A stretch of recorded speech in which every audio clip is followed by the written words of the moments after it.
Well, Steve, I don't think I'd be exaggerating when I say this is probably one of the best kept secrets in carp fishing. Would you agree?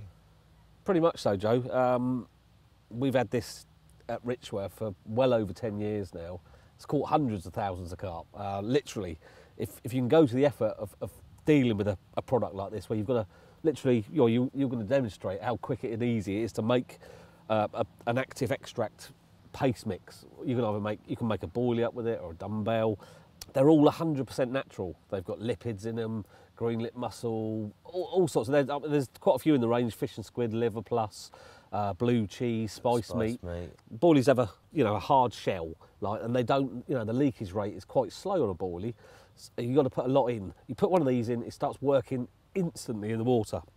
You can either use it with lake water, make it up with lake water, or you use the designated natural extracts that Richworth produce in the bottles, and it just gives it a much quicker sort of, the fish will find it quicker, that side of it. Yeah, like I say, they're all natural, aren't they? I mean, personally, I never used it with the extracts, I always used it with lake water. Right. And the only reason I didn't use the extract was because I found it that good with lake water, we didn't see any need to, Yeah, well, they actually even say on the packet you can make it with lake water, and if you're one of these people that's a bit worried about liquids and whatever, nothing wrong with using the lake water that you're actually fishing for the carp that are in that water. So they swim in it, they're used to it, you're not giving them anything unnatural at all. So yeah, lake water or the liquid extracts. I've always used the liquid extracts and done really well with it. Brilliant. So I've only ever used it as a paste, literally. We used to just wrap it round our boilies. It was probably about 10 years ago when I worked in a tackle shop with Damien Clark. Yeah. And I can't remember which one of us got put onto it or whatever. However, I think someone just tried it possibly.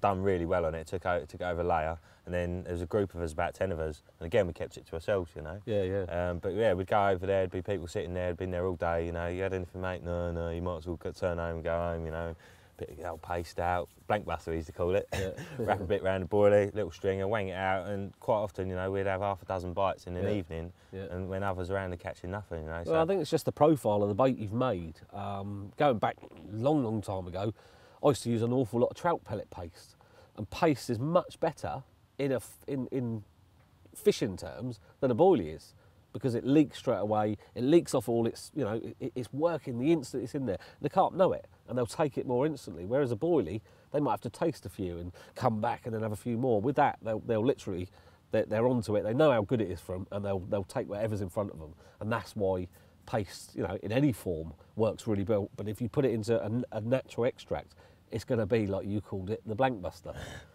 So just show us how you make it then, Joe. Well, I'd normally use the fish and squid one, but I'm going to knock the liver one up. It smells great, doesn't it? So yeah. I think I'll probably actually knock a bit up and maybe use it tonight on one. Yeah, liver's an all-time attractor anyway, especially for big carp.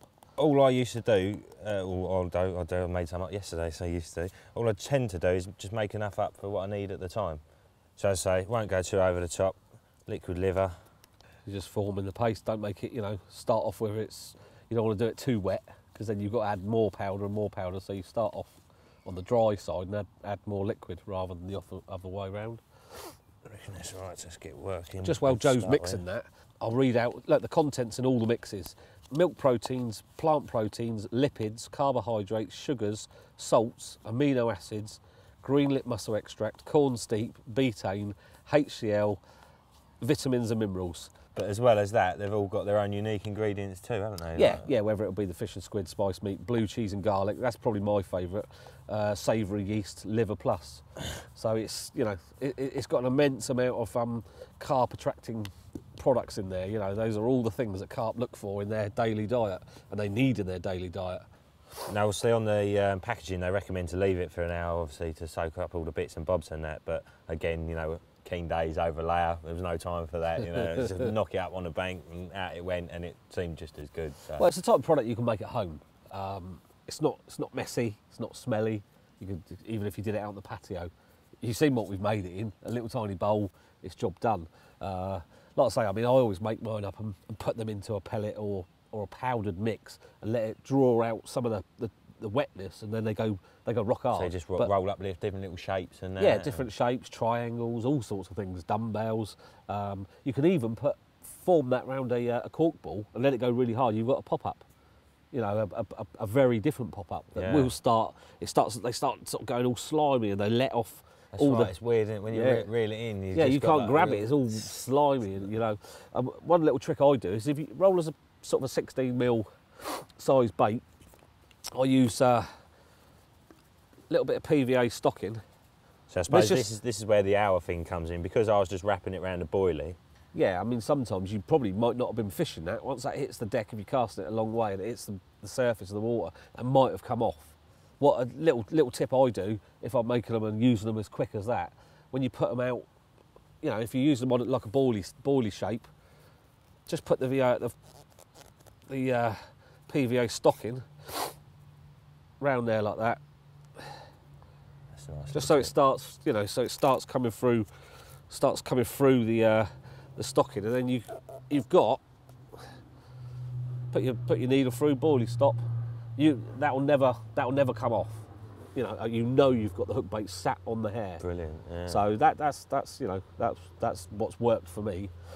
So it's just another little edge. But you know, if you haven't used this type of product before, it can make the difference on a day. You know, it's not something we're going to use every day. It's one you keep in your locker, isn't it? Definitely, You know. But if you carry a pot round like it weighs nothing. I've always got a tub of that in my bag. I always have 3, and you know, weighs nothing. So to make up something different.